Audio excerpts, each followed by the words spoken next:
The blowout jobs report causing doubt that the Fed may continue aggressively cutting interest rates. In fact, if you look at this morning, the 10-year is sitting above 4%, and actually the 2-year just pushed above 4% as well. Joining us right now is Purnima Puri, who is governing partner and portfolio manager of public credit strategies at HPS Investment Partners. And thank you for coming in today. Purnima, let's play this out. Do you think it's less likely that the Fed will cut rates as many times as the market had been anticipating? Thanks for having me. We think it's likely. The risk is more that they will cut less than people expect. I think that a stable labor market and inflation under control is the mandate, and that report suggested that they probably softened the concerns around the vulnerabilities for the U.S. economy. So, in other words, they don't need to cut as much based on their perspective of trying to maintain full employment. I think it's so data dependent, and we had a number in August that was totally different than we had a number in September. Chairman Powell has said that in the next couple periods, November and December, we're likely to see the baseline cuts of 25 basis points, and I think that there's a long way between here and the end of 25.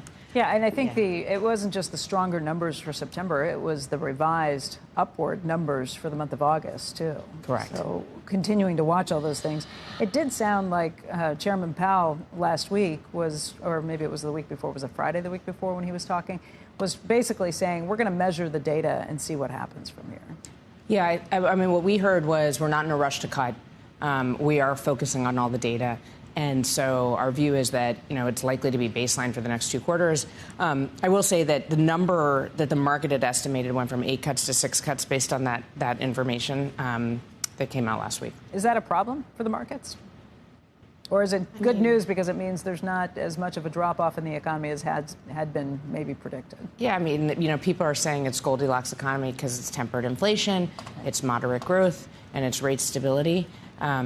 It feels like the economy is chugging along. So I think people are focused on what's the right terminal rate.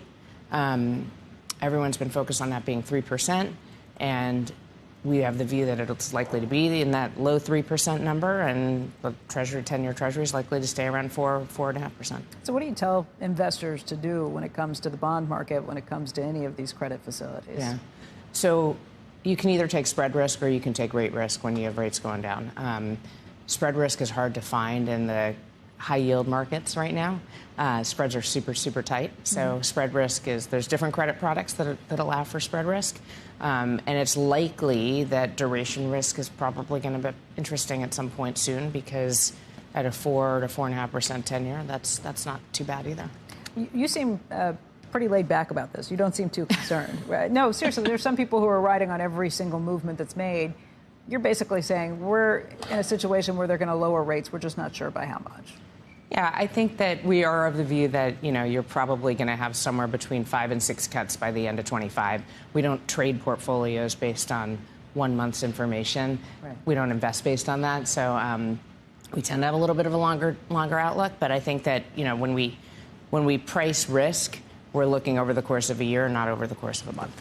And what do you do over the course of a year? If it's not about the spread risk that's worth taking, what do you do? Yeah, I think that we're, triple C risk, again, we operate in the land of credit, so I'll sort of start with that. Yeah. So that's the lens that I come at it with. We haven't found that triple C risk versus higher quality risk makes a lot of sense. There is a lot of dispersion in the market, but we haven't found that makes sense. I think when we look forward, 25 might be a year where we have more clarity than we've had since 2021. You might have more clarity in terms of what? Clarity in terms of direction of rates, direction of monetary policy, and election, and therefore sort of what the world looks like in terms of spend. So I think that's the first time we're going to see that in the last 4 years. You mean once we find out the election, then you will have all of the questions answered, at least for the many of them answered. Yeah. Does geopolitical chaos play into anything that you look at on this front? A lot. That seems like the biggest issue that we're not going to know no matter what. Yeah, I mean, I think it circles back to 2 things. One is yes, is the answer, but inflation. So what drives inflation? Inflation's driven by, 1, conflict. That's one. 2, what people have been really worried about is reacceleration of growth. So too many cuts too fast, lots of spend, and therefore you get that kind of reacceleration of inflation. So we're definitely worried about Middle East conflict. We're definitely worried about inflation as a whole and what drives it. And we're definitely worried about federal deficit. I mean, I was going to say the other two issues that cause inflation are government spending, whether it's needed or not, or in terms of how much stimulus they put in. And the other would be supply chain issues. And that plays back into global conflict, too. Correct. And the ports and all that, yeah. Yeah, and your analysis on that is to do what? I mean, thankfully, the ports have been put off, at least for now. We'll see in January what happens. Yeah, our analysis is, you know, the economy's growing, and growing economies tend to be pretty good for credit products. So we're trying to just stay in sort of safer credit boxes and not go way far out on the risk curve. All right, that makes sense.